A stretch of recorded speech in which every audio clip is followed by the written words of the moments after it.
Хвала Аллаху, по милости которого совершаются благие дела. Я свидетельствую, что нет божества достойного поклонения, кроме Аллаха, и что наш господин Мухаммад – его раб и посланник. О Аллах, благослови и приветствуй миром нашего господина и любимца Мухаммада, его семью и сподвижников.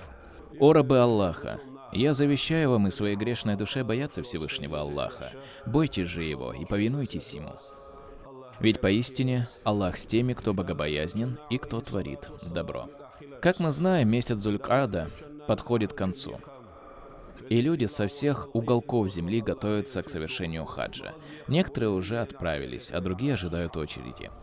Хадж – один из столпов ислама и важнейших его предписаний, отрицание которых или принижение выводит человека из ислама, сколько бы он ни признавал единство Аллаха и послание Мухаммада, да благословит его Аллах и приветствует. Всевышний поведал в Коране, что хадж – это обязанность всех людей, которые в состоянии его совершить. Он сказал: «Люди обязаны перед Аллахом совершить хадж к дому, если они в состоянии это сделать». Всевышний выделил нашу общину многими милостями, которые не были дарованы предыдущим общинам. Так, паломники из нашей общины занимают перед Аллахом особое положение и получают великую награду, о которой мы немного расскажем сегодня. Во-первых, хадж служит искуплением прошлых грехов. Это большая радость и благо для паломника. Амр ибн Ас, да будет доволен им Аллах, говорит: «Когда Аллах поместил ислам в моем сердце, я пришел к пророку, да благословит его Аллах и приветствует, и сказал: протяни свою руку, чтобы я дал тебе присягу. Он протянул свою руку, но я сжал свою. Посланник Аллаха сказал: что случилось, о Амр? Я сказал: я хочу поставить условие. Пророк, да благословит его Аллах и приветствует, спросил: какое условие? Я ответил: что мне простят мои грехи. Тогда посланник Аллаха сказал: разве ты не знаешь, что ислам разрушает все грехи, что были до него, и что переселение разрушает все грехи, что были до него, и что хадж разрушает все грехи, что были до него? Во-вторых, паломник – это человек, сражающийся на пути Аллаха. Абу Хурейра, да будет доволен им Аллах, передает от посланника Аллаха, мир ему и благословение Всевышнего, что он сказал: джихад взрослого, слабого и женщины, хадж и умра. В-третьих, паломник – гость Аллаха. Подобно тому, как делегация удостаивается большого почета и гостеприимства у щедрого руководителя, посланник Аллаха, мир ему и благословение Всевышнего, сказал: гости Аллаха три – воин, паломник и совершающий умру.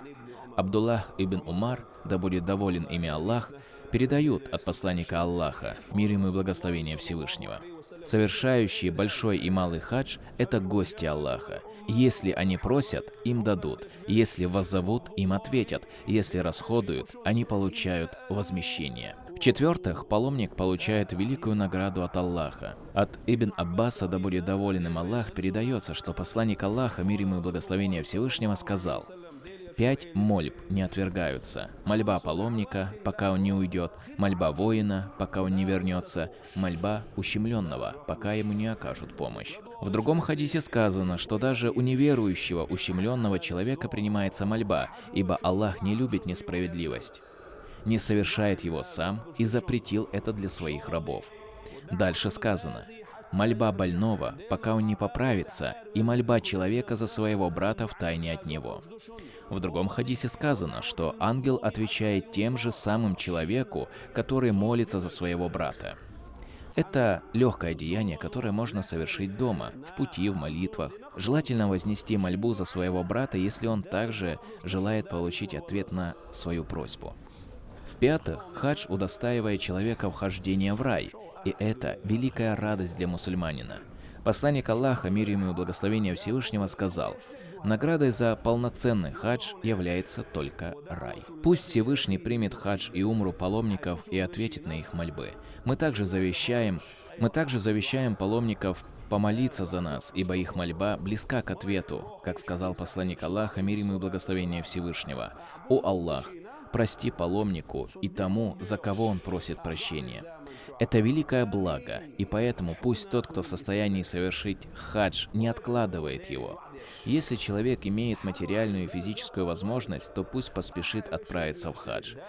Ведь сколько обманутых богатых людей, которые откладывают данное предписание на старость лет, утешая самих себя, что ищут подходящий час для духовного очищения и подготовки и тому подобное. А ведь человек не знает, доживет ли он до завтра, а духовное очищение должно произойти именно там. Это обязательное предписание для каждого способного мусульманина. Пусть Господь миров даст возможность каждому человеку выполнить хадж, а те, которые откладывают его, пусть Аллах укрепит их веру.